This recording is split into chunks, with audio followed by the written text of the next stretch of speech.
saludo, les habla el abogado José Andrés Acosta Salazar.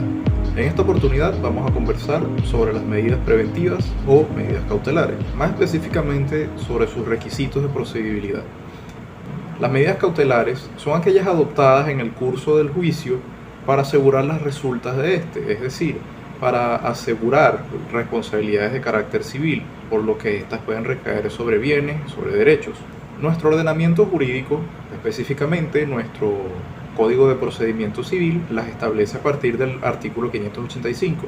Este artículo 585 dispone, y me permito leerlo textualmente,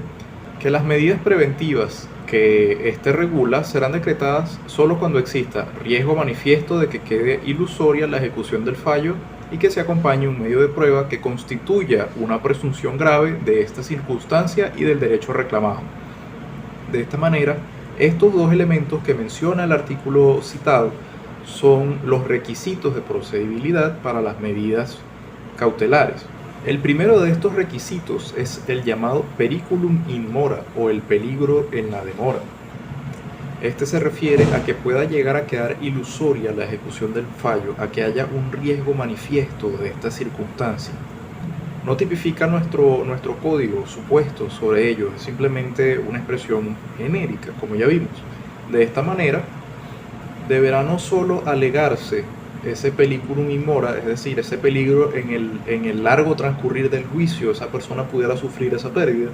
ese peligro pudiera llegar a manifestarse y no hubiera sobre qué ejecutar esa sentencia, sino que además, aparte de esta circunstancia, deberá demostrar las circunstancias, la urgencia, la necesidad de que se solicite, se acuerde, de que se apruebe esta medida. Por lo que, por sí solo, el elemento de la tardanza del juicio o de la duración del trámite del juicio no es por sí solo ese alegato suficiente para que se apruebe la medida. Deberá además demostrarse ese sentido de urgencia de la misma. Por otra parte, el segundo requisito en este caso vendría a ser el fumus boni iuris, o el humo de buen derecho, la apariencia de buen derecho, que son estos instrumentos probatorios, el acompañamiento probatorio de esta medida, que vengan a constituir presunción grave del derecho que se reclama y de la circunstancia anterior. Cuando se refiere a la circunstancia anterior, quiere decir que de esta actividad probatoria se demuestra además ese periculum in mora, ese peligro de que quede ilusoria la ejecución del fallo. Estos instrumentos probatorios, estos medios que se van a acompañar para solicitar la medida, deberán ser suficientes para producir en el juez ese convencimiento de dictar esa medida, de que realmente existe presunción grave del derecho que se reclama y además de la circunstancia del periculum in mora, de ese peligro de que quede ilusoria la ejecución del fallo. Adicionalmente a los dos requisitos anteriores que se exigen para las medidas típicas o las medidas nominadas, existen las medidas cautelares innominadas,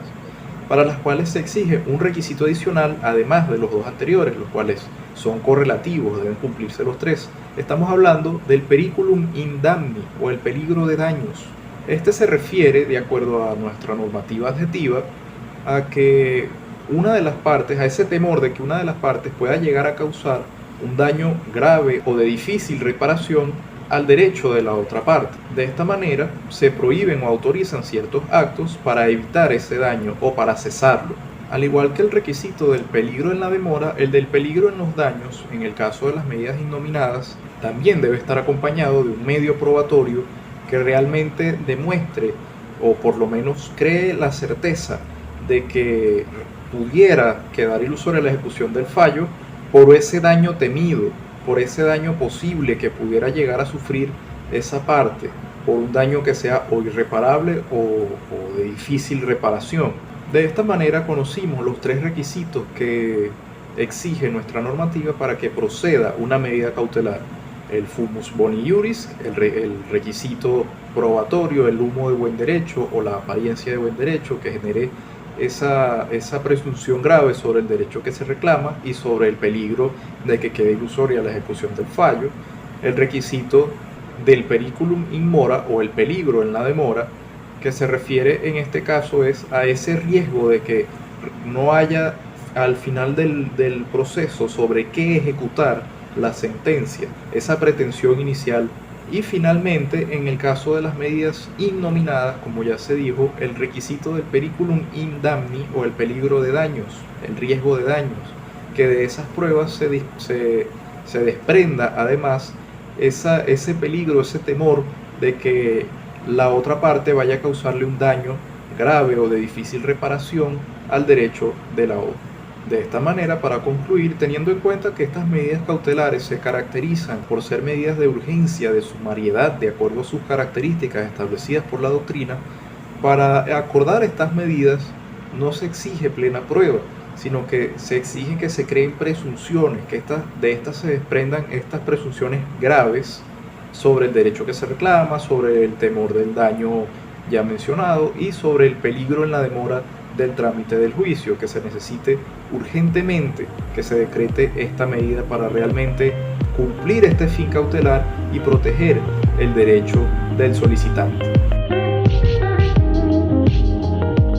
Y así damos por concluido el presente video. Esperamos que haya sido de tu agrado. No olvides dejar tu me gusta, suscribirte y dejar tus comentarios. Por favor, compártelo.